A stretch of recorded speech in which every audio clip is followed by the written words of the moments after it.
اس میں لکھ کے آ رہا ٹرائی اندر، بچہ لائیو آ گیا، ٹھیک ہے، ہو گیا۔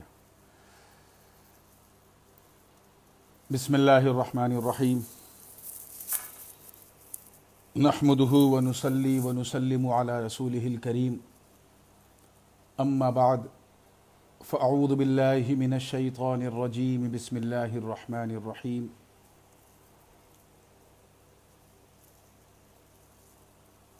ظہر الفساد فی البر والبحر بما کسبت ایدی الناس لیذیقہم بعض الذی عملوا لعلہم یرجعون۔ صدق اللہ العلی العظیم وبلغنا رسولہ النبی الامین الامی الکریم، ونحن علی ذلک لمن الشاہدین والشاکرین والحمد للہ رب العالمین۔ عزیزان مکرم اور انتہائی عزت مآب ناظرین و ناظرات، السلام علیکم ورحمۃ اللہ تعالی وبرکاتہ۔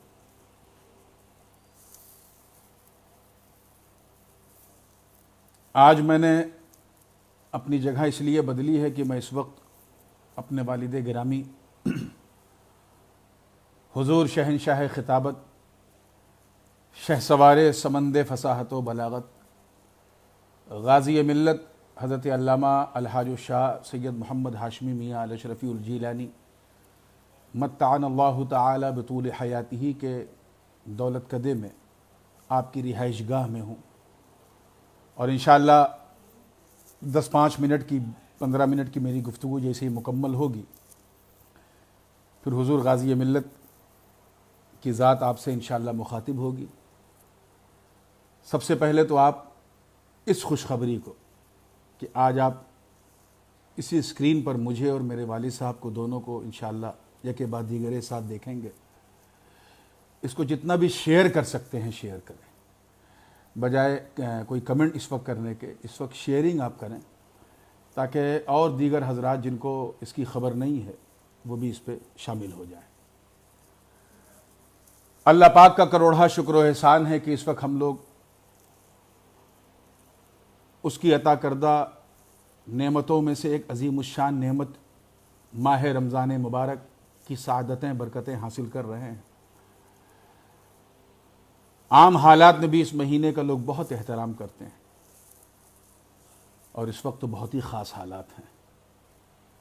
پوری دنیا عجیب بے چینی بے قراری کا شکار ہے، چاروں طرف سے ایک عجیب سا ہاہاکار مچا ہوا ہے، جان کے لالے پڑے ہوئے ہیں۔ لوگ اپنے ضروری معمولات سے بالکل فارغ البال ہو کر اپنے اہل و عیال کے ساتھ گھروں میں مقید ہیں۔ اسی لیے میں بھی ہر ایک دن ناغہ کر کے میں نے یہ سوچا کہ میں آپ سے مخاطب رہوں، آپ کی باتیں سنوں، آپ کو باتیں سناؤں۔ سب سے پہلے تو وہ حضرات جنہوں نے لاگ ان ہوتے ہی مجھے سلام کیا ہے، سب کی بارگاہ میں سلام عقیدت کا جواب دے رہا ہوں۔ وعلیکم السلام ورحمۃ اللہ وبرکاتہ۔ اللہ پاک آپ سب کو سلامت رکھے، اپنی حفاظت میں رکھے، اور ہم سب کی جان مال عزت و آبرو کی حفاظت فرمائے۔ عزیزان مکرم، مقالات نورانی کہ اس چوتھی سیریز میں، اس چوتھی محفل میں آپ سب کا استقبال ہے۔ پہلے گفتگو ہوئی تھی اس بات پر کہ ان اوقات کو ہم کس طرح سے بھنائیں، انہیں غنیمت جان کے ہم اپنی روزمرہ کی زندگی کو کیسے اس رنگ میں رنگیں۔ الحمدللہ ثم الحمدللہ، علامہ ابن حجر عسقلانی کی اس کتاب کا حوالہ دیتے ہوئے میں نے 2 باتیں ذکر کی تھیں، جن میں ایک آپ نے سنا کہ تقصیر العمل، اور دوسری بات تھی تحسین العمل، بہت زیادہ دنیا سے امید نہیں لگانا اور آخرت کی پلاننگ کرنا۔ اور تحسین العمل یعنی اپنے کردار و عمل کو سنوارنا۔ تیسری چیز جو ہے وہ ارباب تصوف نے ذکر کی ہے اس موقع پر، الیقظۃ من الغفلہ، یعنی غفلت سے بیدار ہونا۔ غفلت کہتے ہیں کانشس کو، حواس کا باختہ ہونا، کسی چیز سے غافل رہنا، کئی معنی میں اس کے استعمال ہوتا ہے۔ اور قرآن پاک نے بار بار وَمَا اللَّهُ بِغَافِلٍ عَمَّا تَعْمَلُونَ، کہ جن چیزوں سے تم غافل ہو اللہ انہیں جانتا ہے، یہ کہہ کر ہمیں بیدار کرنے کی قرآن پاک نے بار بار ہم سے تقاضا کیا ہے بیداری کا۔ ہم جب سوتے ہیں تو ہم پہ کوئی حکم لاگو نہیں ہوتا جب تک ہم نیند میں ہوتے ہیں۔ سوتا ہوا آدمی اگر اپنی بیوی کو طلاق دے دے نیند میں تو اس کی بیوی اس کی نکاح سے نہیں نکلتی، کیونکہ وہ سو رہا ہے، اس پر کوئی حکم نافذ نہیں ہوتا۔ ایک سونا تو ہمارا اس طرح ہوتا ہے کہ ہم آنکھ بند کر کے سو رہے ہیں، اور ایک سونا ایسا ہے کہ ہم آنکھ کھول کر کے سو رہے ہیں۔ یہ جو آنکھ کھول کے ہم سوتے ہیں یہ بڑی خطرناک نیند ہے۔ اسی نیند کو غفلت سے تعبیر کیا جاتا ہے۔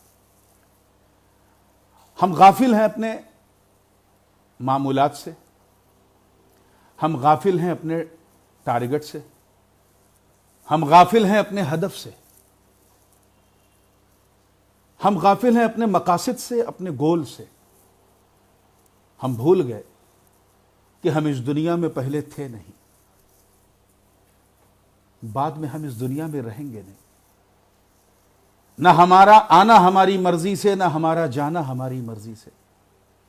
ہم آئے ہیں اللہ کی مرضی سے، جائیں گے بھی تو اللہ کی مرضی سے۔ تو ہمیں جینا بھی میرے دوستوں اللہ ہی کی مرضی سے چاہیے۔ مگر پرابلم کیا ہے؟ ہم یہ جانتے ہیں کہ ہم اللہ کی مرضی سے آئے ہیں، اسی کی مرضی سے جائیں گے، لیکن ان بٹوینس، ان دونوں کے درمیان ہم زندگی اپنی مرضی سے گزارنے کی کوشش کرتے ہیں، اور یہی ہماری غفلت ہے۔ ہم ایک مہمان کو بلاتے ہیں تو ہماری عقل مندی ہم سے کیا تقاضا کرتی ہے؟ یہی کہ ایسا کھانا پکاؤ جس سے مہمان خوش ہو۔ ممکن ہے کہ جو کھانا ہمیں پسند ہے وہ مہمان کو پسند نہ ہو، لیکن اگر مہمان کو چٹنی روٹی پسند ہے اور ہم نے اس کے لیے چٹنی روٹی بنائی تو وہ کھا کے جتنی دعا دے گا اتنا وہ آپ کا مرغا اور مٹن کھا کے نہیں دے گا۔ تو مرضی مہمان اس کو راضی کرنے کے لیے ضروری ہے۔ ایسے ہی اللہ کی مرضی کیا ہے جس کے حکم سے ہم آئے ہیں، اس کو راضی کرنا ہے تو اپنی مرضی سے نہیں، اسے اس کی مرضی سے راضی کرنا پڑے گا۔ مگر ہم کیا کر رہے ہیں؟ We follow our desire, we follow our liking, our ambitions, and desire will never ever finish. If you buy Mercedes, your desire will say, okay, buy another one. If you bought a big house, your desire will say continuously to you that to buy another house. یہ ہماری جو خواہشات نفس ہیں، یہ جو نفس امارہ ہے، یہ ہمیں غافل کرنے کا سب سے بڑا محرک ہے۔ ہماری لڑائی اسی نفس امارہ سے ہے کہ ہم حتی المقدور کوشش یہ کریں کہ ہم وہ کام کریں جس سے اللہ راضی ہو۔ انفارچونیٹلی جب تک یہ وبائی صورتحال نہیں آئی تھی، ہم دنیا کی رفتار کے پیچھے بھاگ رہے تھے اور اپنی مرضی سے we were living our life according to our own will۔ ہم اپنی پسند سے جی رہے تھے، ہر چیز ہماری پسند کی۔ لاک ڈاؤن نے ہمیں بتا دیا کہ تمہاری پسند کی کوئی حیثیت نہیں ہے۔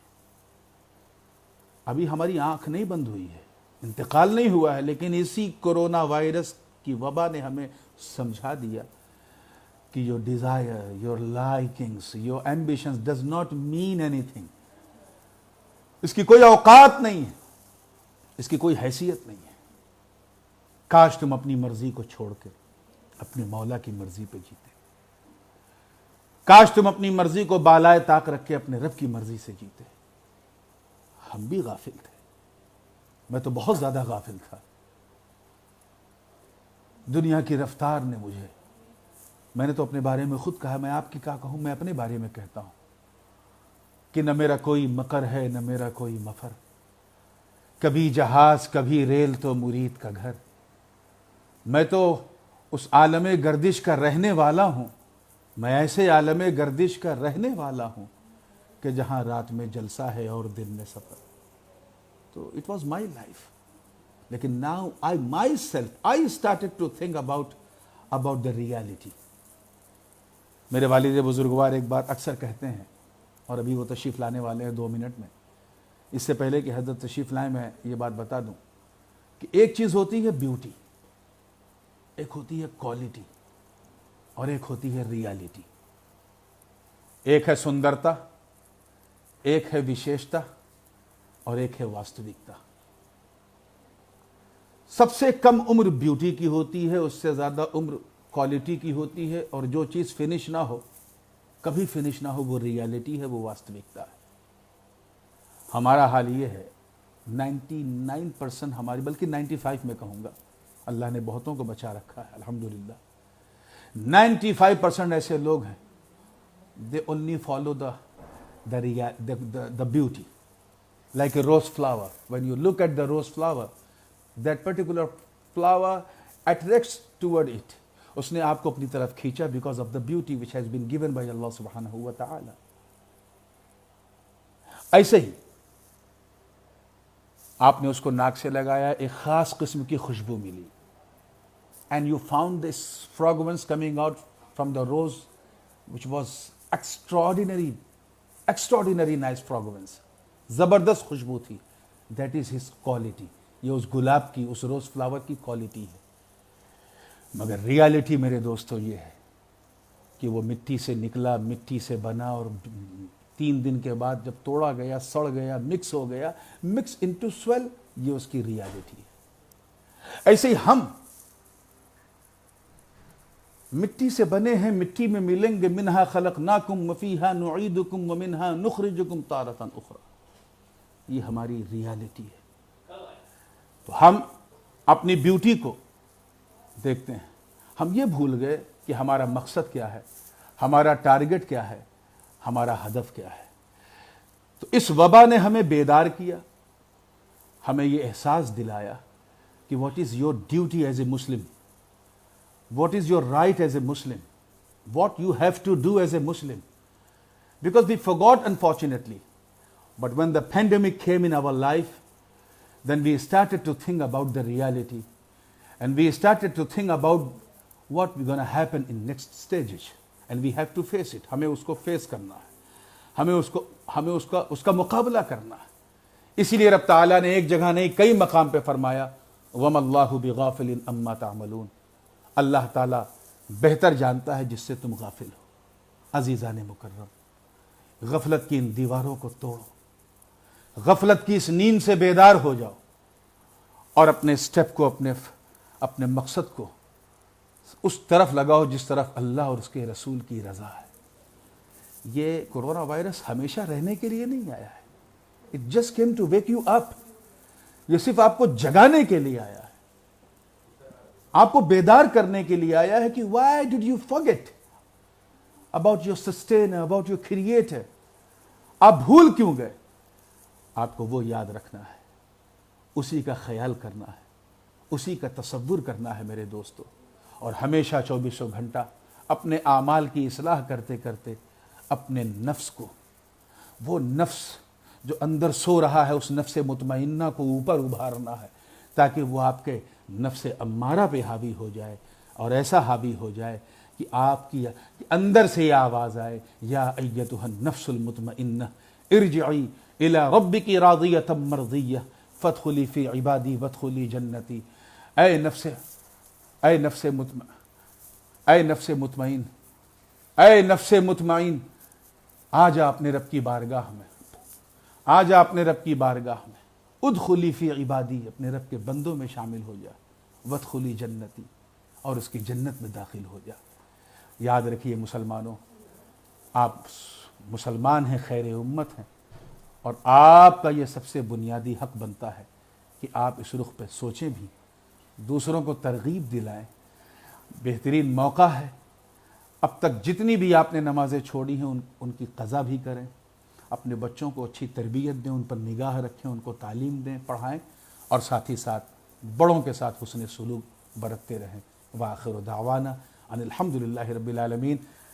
اب حضور غازی ملت والد گرامی، شہنشاہ خطابت، شہسوار میدان فصاحت و بلاغت، کرامت حضور مخدوم سمنانی، جانشین میدان خطابت غوث سمدانی، حضرت سرکار سید محمد ہاشمی میاں الاشرفی الجیلانی متعن اللہ تعالی بطول حیاتہ تشریف لا رہے ہیں، اور آپ انتہائی ادب و احترام کے ساتھ ان کا استقبال کریں اور ان کے ملفوظات عالیہ کو سماعت فرمائیں۔ السلام علیکم ورحمۃ اللہ وبرکاتہ۔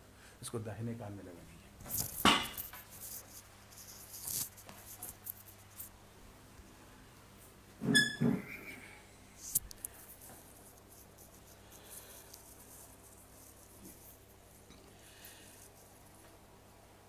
بسم اللہ الرحمن الرحیم۔ نحمدہ ونصلی علی رسولہ الکریم وعلی آلہ وصحابہ اجمعین۔ سب سے پہلے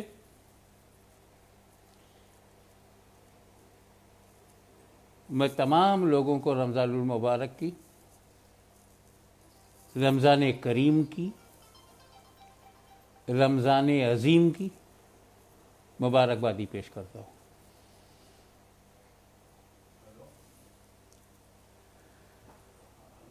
اور یہ بتانا چاہوں گا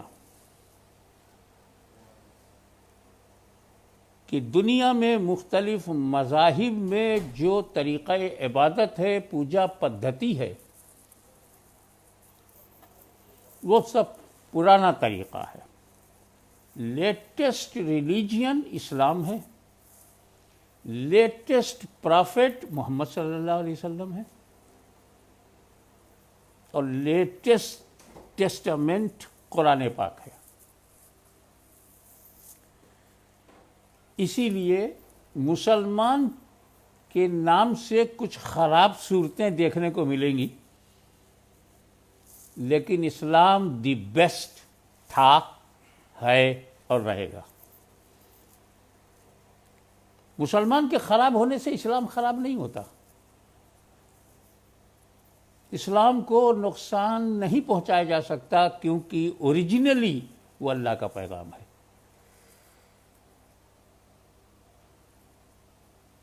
اب آپ اس کی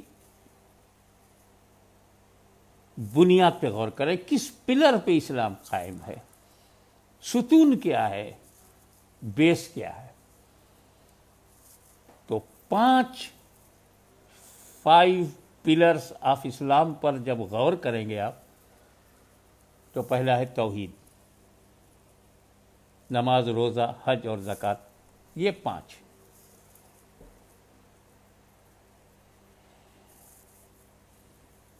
اور اس 5 کے نمونے بھی رسول پاک کی ذات بابرکات سے، پنجتن کے نام سے نمونے بھی ہمارے پاس ہیں۔ مگر یہ جو 5 ہے، اس میں توحید ہے، ایمان۔ یہ پہلے ہے، کلمہ توحید۔ اور توحید صرف اتنا نہیں ہے کہ ہم صرف اللہ کی عبادت کرتے ہیں، ایاک نستعین، یہ مکمل توحید ہے۔ ایاک نعبدو، ایاک نعبدو، ہم اپنے رب سے کہتے ہیں کہ ہم تجھی کو پوجیں۔ اللہ ہی کو پوجنا، یہی توحید ہے۔ نہ اس سے کم ہے توحید، نہ اس سے زیادہ ہے۔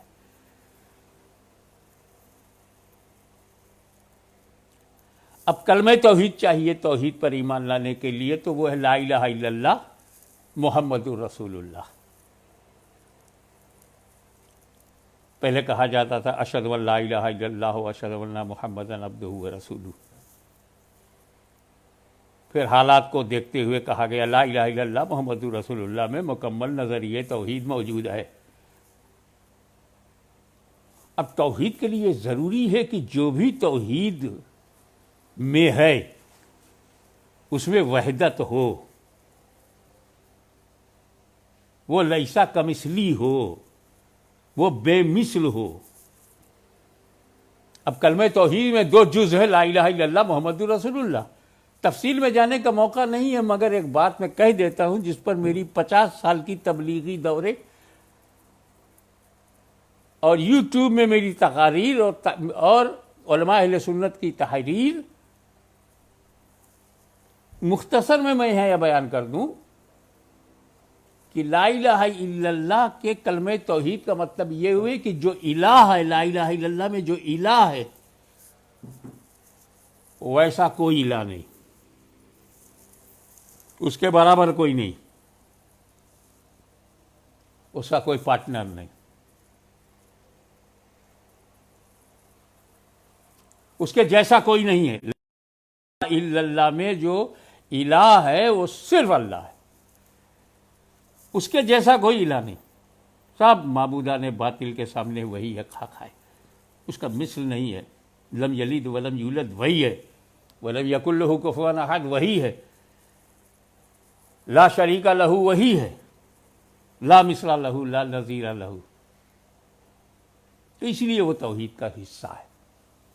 اور دوسرا ہے محمد رسول اللہ، اس میں جو لفظ رسول ہے پھر وہ بھی کسی اور رسول کی طرح اور رسول کے برابر نہیں ہوگا، وہ کسی اور رسول جیسا بھی نہیں ہوگا۔ جب وہ رسول جو محمد رسول اللہ میں لفظ رسول ہے وہ رسولوں کی طرح نہیں ہے تو آج کل کے یا کل کے یا آنے والے مولویوں کی طرح تو ہو ہی نہیں سکتا، عام بندوں کی طرح تو ہو ہی نہیں سکتا جب وہ خاص بندوں کی طرح نہیں ہے، کیونکہ محمد رسول اللہ کلمہ توحید کا جز ہے۔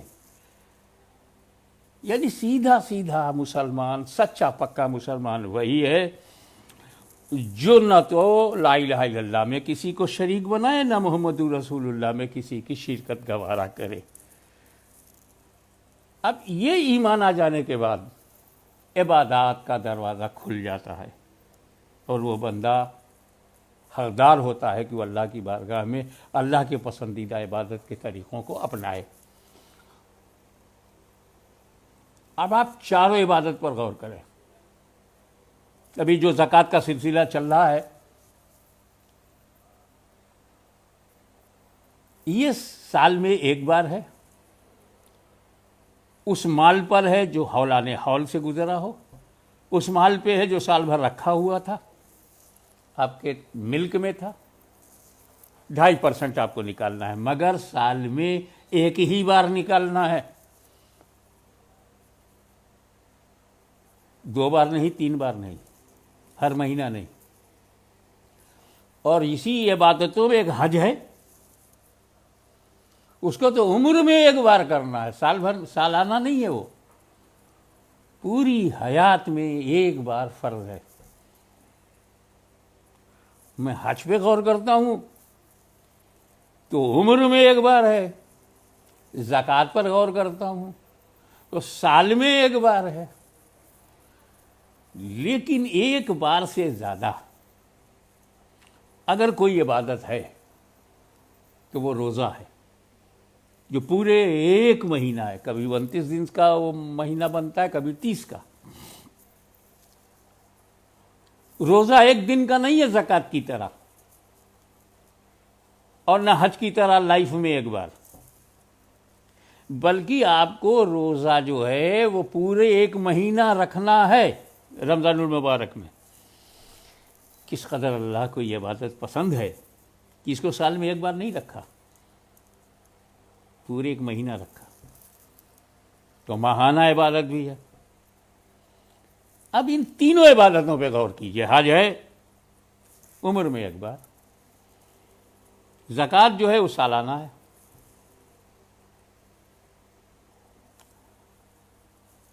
روزہ بھی اس معنی میں سالانہ ہے کہ 11 مہینے نہیں ہے، ایک ہی مہینہ ہے، تو بھی سالانہ ہوا۔ مگر قربان جائیے نماز پہ، یہ سالانہ بھی ہے، نماز ماہانہ بھی ہے، نماز ہفتہ واری بھی ہے، نماز روزانہ بھی ہے۔ اس سے اندازہ لگائیے کہ رب تبارک و تعالیٰ کو نماز کتنی پسند ہے۔ جو نماز سالانہ ہے ہم اسے عید الفطر کہتے ہیں، عید کی نماز سالانہ ہے۔ جو نماز ہماری ماہانہ ہے اسے ہم تراویح کہتے ہیں، یہ ایک خاص نماز ہے جو صرف ایک ہی مہینہ پڑھی جاتی ہے، وہ ماہانہ۔ اور جو ہمارا جمعے کی نماز ہے وہ ہفتہ واری ہے، اور فجر ظہر عصر و مغرب عشاء یہ روزانہ۔ یہ نماز کو روزانہ بنانا، 5 وقت کا بنانا، اور 5 وقت میں اذان کو ضروری بنانا، اس کے پیچھے مصلحت کیا ہے؟ اللہ تعالی کی حکمت کیا ہے؟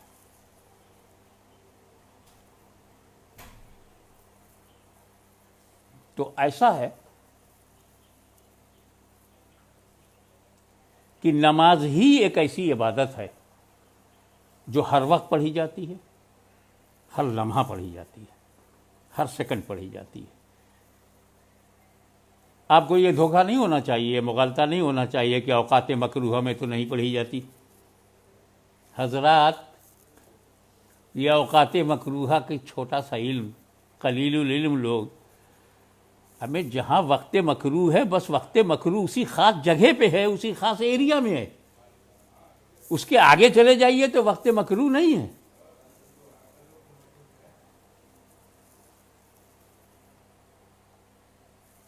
یہ آج سمجھنا بہت آسان ہے۔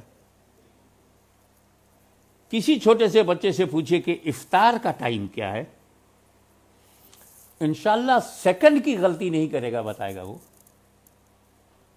جہاں جو وقت ہو، جہاں میں ہوں وہاں کہے گا کہ حضرت یہاں پر 6:40 پہ ہے۔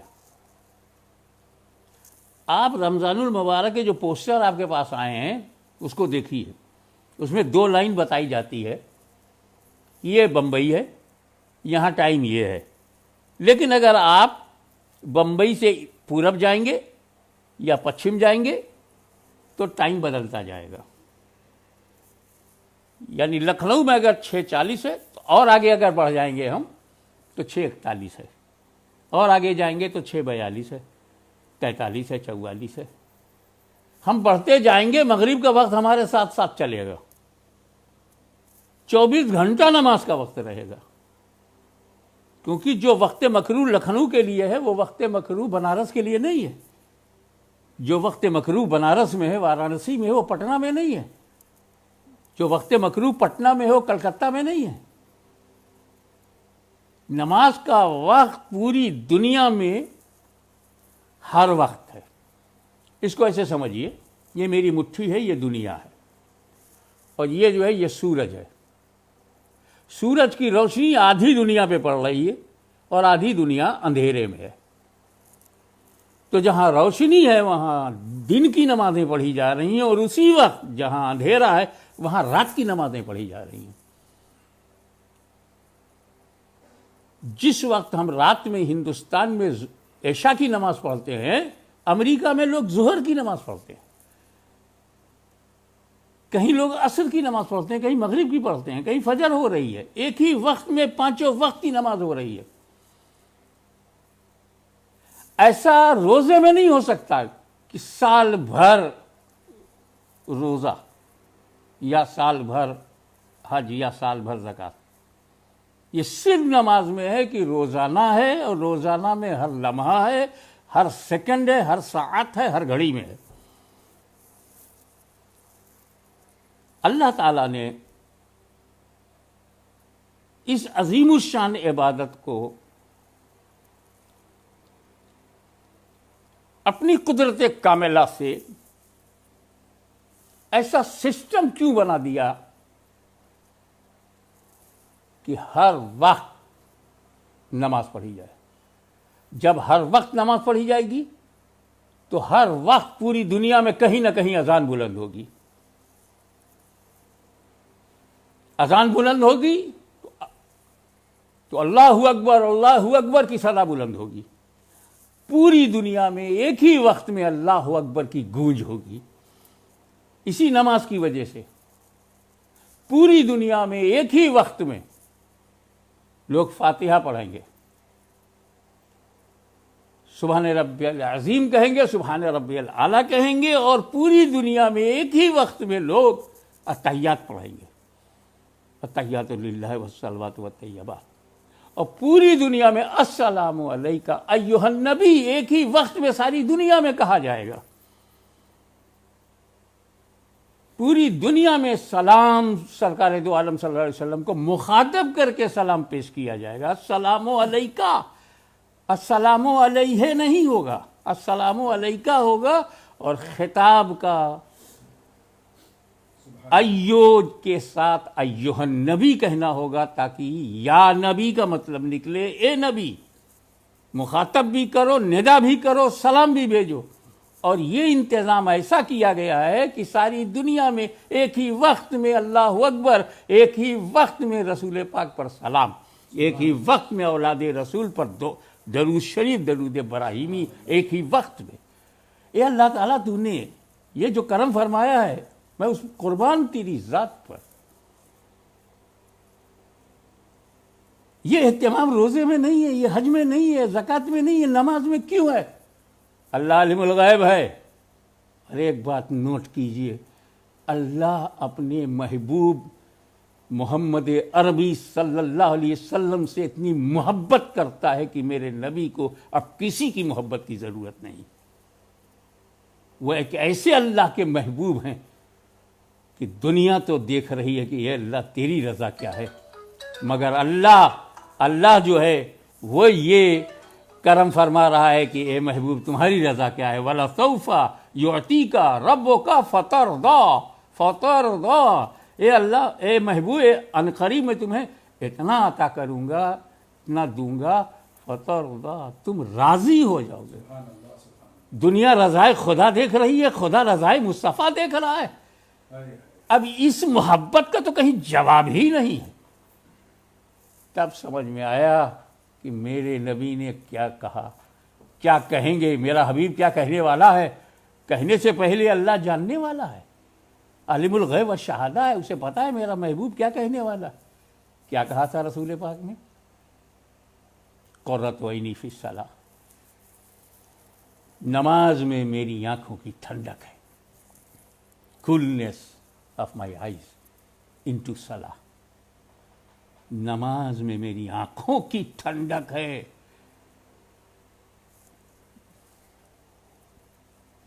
آپ نے اپنی آنکھوں کی ٹھنڈک جسے بنایا اسے کتنا اپنایا. اولاد کو آنکھوں کی ٹھنڈک, شہرت کو, عزت کو, دولت کو اپنی آنکھوں کی ٹھنڈک بنایا تو کتنا اسے اپنایا. مگر میرا نبی نماز کو اپنی آنکھوں کی ٹھنڈک فرما رہے ہیں. تو اللہ جانتا ہے کہ جب نماز میرے محبوب کی آنکھوں کی ٹھنڈک ہے تو میں سے روزے کی طرح ماہانہ نہیں رکھوں گا, حج کی طرح عمر بھر میں ایک بار نہیں رکھوں گا اس نماز کو, زکوٰۃ کی طرح سالانہ نہیں رکھوں گا کہ ایک دن میں سب ادا ہو جائے. پھر میں نماز کا ایک ایسا سسٹم بناؤں گا, نماز کے اوقات ایسے مقرر کر دوں گا, نظام شمسی ایسا چلا دوں گا کہ پھر ہر لمحہ نماز پڑھی جائے دنیا کے کسی نہ کسی گوشے میں, ہر سیکنڈ نماز پڑھی جائے, ہر گھڑی نماز پڑھی جائے, ہر وقت نماز پڑھی جائے, تاکہ میرے حبیب کی آنکھوں کی ٹھنڈک کا سلسلہ ختم ہی نہ ہو. آپ اس سے اندازہ لگائیے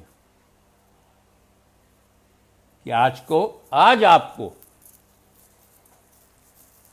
اس کورونا وائرس سے ایک موقع نصیب ہوا ہے جناب. اس آفت ناگہانی سے رحمت کا ایک دروازہ بھی کھلا ہے. روزہ رکھیے اور اپنی عمر میں قضا کی ہوئی نمازوں کو ادا کیجیے، اور یہ جذبہ بھی رکھیے کہ اب جو میں نماز پڑھ رہا ہوں اس میں اپنے رب کے سامنے کمال سپردگی بھی ہے، فرضیت کی ادائیگی بھی ہے، اور رسول پاک کی آنکھوں میں ٹھنڈک بھی ہے۔ آپ نماز پڑھتے جائیں گے، ٹھنڈک پہنچتی جائے گی۔ آپ اپنی قضائے عمری کو موقع مل گیا ہے آپ کو گھر میں رہنے کا لاک ڈاؤن کی وجہ سے، اس سے پورا فائدہ یوں اٹھایا جا سکتا ہے کہ آپ اپنے گھر کو جو مسافر خانہ بنائے ہیں، اسے ایسی خلوت آپ کو اللہ تعالیٰ نے دی ہے کہ اسے آپ اپنا عبادت خانہ بنا سکتے ہیں۔ تو اب سنی مسلمانوں سے میری گزارش ہے کہ وہ اس لیے بھی نماز پڑھیں کہ فرض ہے، اور دل میں دماغ میں یہ بسا لیں کہ یہ آپ کے رسول کی آنکھوں کی ٹھنڈک ہے۔ اگر میرے نبی نے یہ کہا ہوتا قرۃ عینی فی الزکوٰۃ، تو سال میں ایک ہی بار ٹھنڈک ملتی، قرۃ عینی فی الحج، تو عمر میں ایک ہی بار یہ ٹھنڈک ملتی، قرۃ عینی فی الصوم، تو 30 دن 29 دن ہی یہ ٹھنڈک نبی کریم کی آنکھوں کو ملتی۔ مگر جب نبی نے کہا قرۃ عینی فی الصلاۃ، نماز میں میری آنکھ کی ٹھنڈک ہے، تو ایسے کہنے والے نبی کے چاہنے والے خدا نے ایک ایسا نظام شمسی بنا دیا کہ ہر وقت نماز پڑھی جائے، ہر لمحہ نماز پڑھی جائے، اور آقا و مولا کی آنکھوں کو ہر لمحہ ٹھنڈک ملتی رہے۔ انشاءاللہ مولا تعالیٰ پھر کسی دوسری عبادت پر اظہار خیال کروں گا۔ اگلی بار انشاءاللہ روزے پر۔ یہ اختصار، یہ ہے ابتدا، یہ ہے مقدمہ میری آج کی گفتگو جو ہے مقدمہ ہے، توحید، نماز، روزہ، حج و زکوٰۃ پر بولنے کا یہ مقدمہ ہے۔ انشاءاللہ تعالیٰ بالترتیب عبادات پر بولتا رہوں گا۔ اب آئیے پورے اخلاص کے ساتھ، پورے احساس کے ساتھ، پوری ندامت کے ساتھ کہ مولا تعالیٰ ہم کو سچا پکا سنی صحیح العقیدہ مسلمان بنا، بد عقیدوں سے بچا، اسلام دشمنوں سے بچا، دہشت گردوں سے بچا، اسلام کو بدنام کرنے والی جماعتوں سے بچا، مالک و مولا بد کرداری سے بچا، اور جو ہم سے خطائیں گناہ ہوئے ہیں میرے مالک رمضان کریم کے صدقے میں تو ہمیں معاف فرما۔ ہم توبہ کرتے ہیں اپنے تمام ان گناہوں سے جسے ہم نے جان بوجھ کر کیا یا بھول کر کیا، اعلانیہ کیا یا چھپا کر کیا۔ مالک مولا ہمارے ہر قسم کے گناہوں کو معاف فرما، ہمیں عبادت کی لذت عبادت عطا فرما، نماز کی توفیق دے تو ذوق عبادت عطا فرما۔ مالک مولا ہم میں جو بیمار ہوئے انہیں شفائے کامل دے، جو کرونا سے تکلیف زدہ ہے انہیں نجات عطا فرما، اور جن ایمان والوں کو مالک مولا اس کورونا نے لقمہ اجل بنا لیا ہے ان کی مغفرت فرما، ان کی قبروں کو اپنی رحمتوں سے مالک مولا ان کے درجات کو بلند فرما، ان کی مغفرت فرما، انہیں بخش دے۔ الہ العالمین ہم کو ایک بنا، نیک بنا، حق اور باطل کو پہچاننے کی توفیق عطا فرما۔ وآخر دعوانا الحمدللہ رب العالمین، وصلی اللہ تعالی علی خیر خلقہ ونور عرشہ محمد وآلہ وصحابہ اجمعین برحمتک یا ارحم الراحمین۔ لو بیٹری